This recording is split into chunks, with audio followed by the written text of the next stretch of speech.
So it's really time to do top end work to Lucille's motor, and I'm gonna pretty much get that done slowly for surely.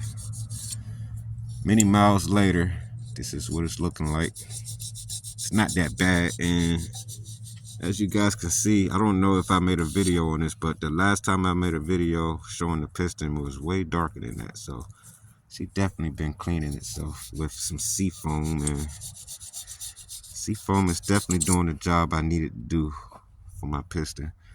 And oh yeah, so I'm gonna run some more seafoam. It only takes about 2 ounces, y'all. If you ever think about running some seafoam in your motorized bicycle engine, just go ahead and use no more than 2 ounces. And I think that's good enough. And let it run through the whole gas cycle until it's empty. And keep doing it every now and then, every once in a while, such as like 2 months, 3 months, 4 months is not bad. 2 more ounces of seafoam, and these are the results you get. Barely, but nice and healthy looking piston. It's not bad. You guys put down in the comment what you think about this piston, the way how it looks. Is that normal, or is that natural, how it's supposed to look? I think it's normal. But I have a new cylinder body coming in the mail pretty soon, and I was going to wait until it gets here in the mail. But I noticed today when I cold started Lucille, she was smoking out the side around this area right here. And from the eye point of view, it don't look like it's bent. But if you go to the bottom, you can possibly see, if it'll focus there for you guys, that it has a little bend gap in between the sitting of the top of the head, the cylinder body. So what I'm gonna do is I'm gonna pretty much take this off, and it's not that old. I just changed about 7 to 8, possibly 9 months ago. It's not that old, but old enough if you ask me, through mileage and natural wear and tear. Might be heating up too much on one side. I don't know. It might be wearing out on one side. I don't know. But I'm gonna go ahead and replace it with another one, brand new. And I make sure I keep plenty of these, because just in case something like this ever happen, I don't have to go to eBay or Amazon to look for one. And they're very cheap. So that's why I got plenty of them. So, and when it comes to the bottom end, when I take the cylinder body off here and put the new one on, I have gaskets as well for those. For that particular item, I'm gonna swap out. And I have new exhaust bolts and new exhaust gasket on the way, but I don't have a new exhaust on the way yet. I might get the same one over again. Like, nothing wrong with the Fat Jack expansion pack is what they call it. The big muffler exhaust you can have on this bicycle, and it sounds pretty good, but I have mine silenced down just to keep the noise levels down during nighttime riding when I'm door dashing. It's pretty decent if you ask me, but gotta be respectful for your neighbors. You dig? So it's a lot that I have coming up later on for Lucille's motor here, and I gotta be sure that she's gonna keep riding many miles later, what I'm trying to get out of her. And I expect to get at least 50,000+ miles out of this motor before I swap it out. And I'm currently sitting at barely 20,000 original miles on this 80cc motor. And you guys put down in the comment how many miles you currently have on your 2-stroke motorized bicycle engine. And like I said, I'm currently sitting at least 1,700, barely just out of 1,600 miles, original miles. I say barely because my odometer just stopped working last week, and I got to get another one. But I am going to get another odometer with 0 miles on it, but I will not be putting it on Lucille until this motor here blows. And when I put the new motor on, it'll have 0 original miles. and that's how I'm gonna do it. So I'm gonna ride it until it falls apart. But an owner like me that cares too much about it probably would never fall apart. I don't know, but we're gonna see what happens in the next coming months to a year. How long it's gonna take for this motor to give up on me, and I will make a follow-up video on the last days of this motor, but I don't see any signs of it giving up anytime soon. So we're going to get a lot more traveling miles out of this thing to go DoorDash and earn some money, you guys. Oh yeah, I think Lucille's good and ready for that trip. But before we go out on the roads, we must tune her up. So if you guys look right over here, yesterday I went ahead and changed the spark plug. It's a whole brand new NGK spark plug I got in there. You guys can see. And the old NGK spark plug been on there, well, in this particular head ever since I installed Lucille's motor.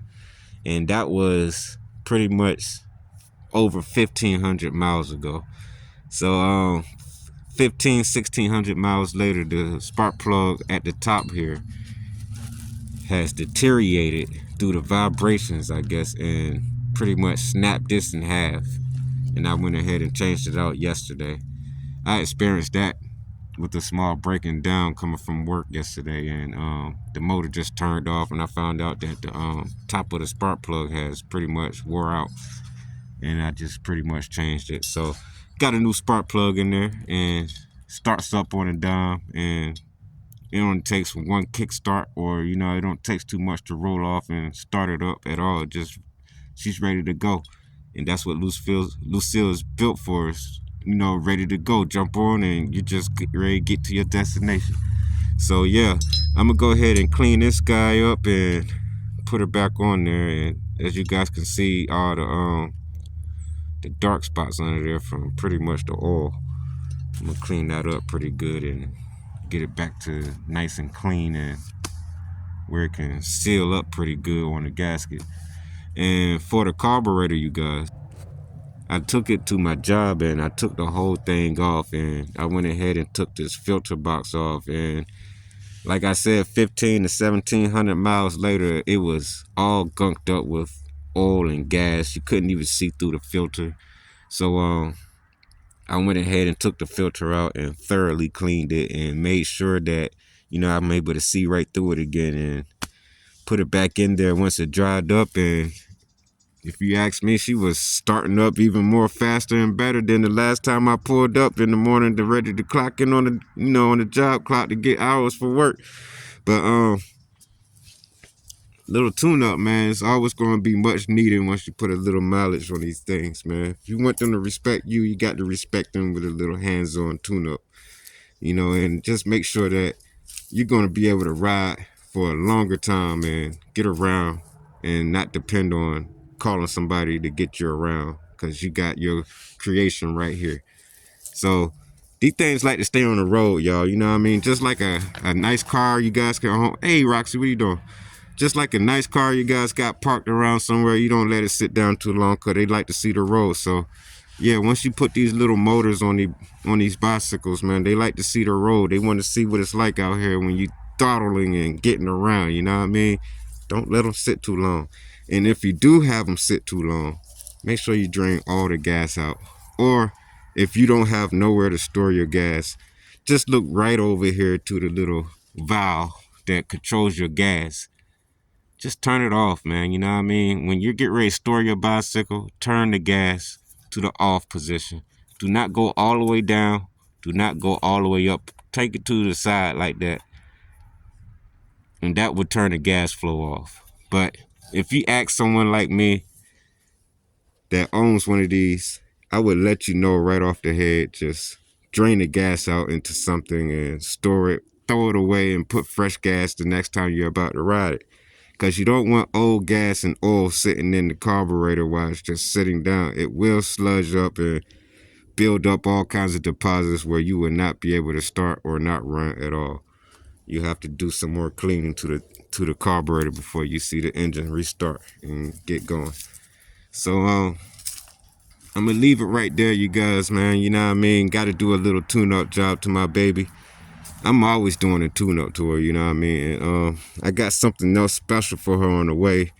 And actually, what I have next on the way is a 12-volt magneto that I'm gonna put right here inside the cover. And what I have in there right now is supposed to be a stock 6-volt magneto, and I can't wait to snatch that out of there and throw it away. So once I get that out of there, in with the 12-volt magneto, and it's supposed to have like an extra layer, you know, to provide the 12 volts to kick out, where you can run your 12-volt lights or your 6-volt lights. It doesn't matter. But if you guys got the 6-volt magneto, you guys already experienced when you try to run your lights, it just kills the power to the motor. It won't start at all. You know, and that can be kind of a hassle of aggravation, you know. So gotta buy batteries. That's why I pretty much bought me a battery right here. And don't get me wrong, but it works pretty good. But like I said, I only get like 3.5 to 4 hours out of this battery. And what I'm gonna do is I'm gonna run me an extra, you know, layer of wires coming from, let's see, this little charge port right here. This is how I charge the battery. I'm gonna tap in 2 wires, black and red, to go to pretty much the magneto here. And when the motor is running, it's gonna charge the battery, and then I can still run my lights at night. You know what I mean? I don't have to run the motor to turn the lights on. Pretty much, is, you know, I got a nice charging system that I'm gonna be working on, and I can't wait to get that out the way. So yeah, once the motor ever goes up on me, which I pretty much sure won't no time soon, but everything has a lifespan. But once I get everything to where I need it and how I want it to go, how I really need it to go, I'm going to pretty much bring in another project. I got something for you guys to see here. It's going to be a 4-stroke motor. And I know most of y'all already know about the 4-stroke motors out there. Some of you guys say it's better than a 2-stroke, or some of you guys say the 4-stroke is better than, you know, the 2-stroke motor. And I don't know, man. I think both of them have their cons and pros, and I got both of them. So I've been riding a 2-stroke for a while now, and I tell you right now, I'm not going to sleep on it. I'm not giving up on it. I'm not switching sides, but I do want to try out the 4-stroke.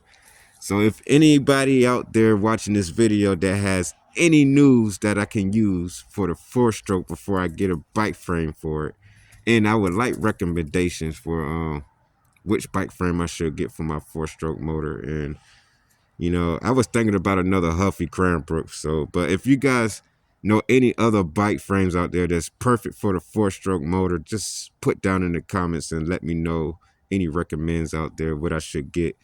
And I'm going to be bringing that in the next coming videos pretty soon. And once I get better straight what I need to get out the way here in my life.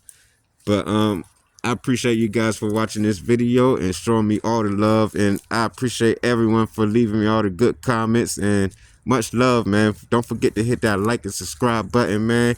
There's other videos coming up soon about Lucille and my next project I'm going to be working on for a 4-stroke motor. And we're going to see where this takes us, man. You know what I mean? So I do all my dedications to these small engines. I go to work every day, and when I get off of my 10-hour shift at my normal job, I go straight DoorDash for how many ever hours I want to keep on riding. I do not get tired. I hustle hard. I hustle strong. I earn that money that I'm working hard for. So, yeah, like I said, man, I'm an individual out here standing strong for us motorized bicycle riders out here. Excuse me. I'm excited for myself, man, all the time. But you guys got to know, man, it's a good feeling, man. But you got to be safe out there, man. Look both ways. Look twice, man. You know what I mean? Do not just go past any stop sign out there. You know what I mean? This is the channel you would want to watch when it comes to having fun and not forgetting about safety first. You know what I mean? Open mind entertainment, you guys. Much love out there, man. Stay tuned for my next video. And you don't want to forget, when I get my next bike frame, it's going to be my new project for my 4-stroke motor. So tune in for that, you guys, and yeah, let me know what you guys think, man. All right, stay safe out there, man. Much love, man. See y'all in the next video.